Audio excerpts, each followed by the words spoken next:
UDF ഭരിക്കുന്നെങ്കിൽ Sanju 6 അടിക്കുന്ന കാണാൻ പറ്റുമോ? പറ്റൂല. 6 അടിക്കുമ്പോൾ കറണ്ട് പോകും.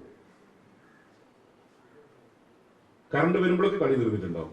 പവർ കട്ട് ഉണ്ടാവും, ലോഡ് ഷെഡിങ് ഉണ്ടാവും. കുടുംബശ്രീ ശാരദ എല്ലാവർക്കും കാണാൻ പറ്റുന്നില്ലേ?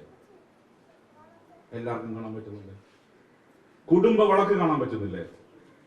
നമ്മളല്ല, മറിച്ച് UDF ഭരിക്കുന്നെങ്കിൽ കുടുംബശ്രീ ശാരദ കാണാൻ പറ്റുമോ? കുടുംബ വളക്ക് കാണാൻ പറ്റുമോ? ഇനി അതും പോട്ടെ, നിങ്ങളുടെ നാട്ടുകാരനല്ലേ സഞ്ജു സാംസൺ? 2020 വേൾഡ് കപ്പിൽ അവസാനത്തെ 3 മത്സരവും പെർഫോം ചെയ്ത സഞ്ജു 93, 89, 89. UDF ഭരിക്കുന്നെങ്കിൽ സഞ്ജു 6 അടിക്കുന്ന കാണാൻ പറ്റുമോ? പറ്റൂല. 6 അടിക്കുമ്പോൾ കറണ്ട് പോകും. കറണ്ട് വരുമ്പോഴൊക്കെ കളി തീർന്നിട്ടുണ്ടാവും. UDF ഭരിക്കുന്നെങ്കിൽ 2020 world cup Suryakumar Yadav cup മേടിക്കുന്ന കാണില്ല. കപ്പ് മേടിക്കാൻ പോകുമ്പോൾ കറണ്ട് പോകും. ഇപ്പോ കപ്പ് മേടിക്കുന്ന കാണാൻ പറ്റി, സഞ്ജു 6 അടിക്കുന്ന കാണാൻ പറ്റി, വേൾഡ് കപ്പ് കിട്ടുന്ന കാണാൻ പറ്റി. കാരണം ഇടതുപക്ഷം ഭരിച്ചുകൊണ്ട്. ഇപ്പൊ IPL കാണാം, എല്ലാ കളിയും രാത്രിയാ. UDFന്റെ കാലത്ത് എല്ലാ രാത്രിയും കറണ്ട് ഉണ്ടാവില്ല. ഇതാണ് വ്യത്യാസം.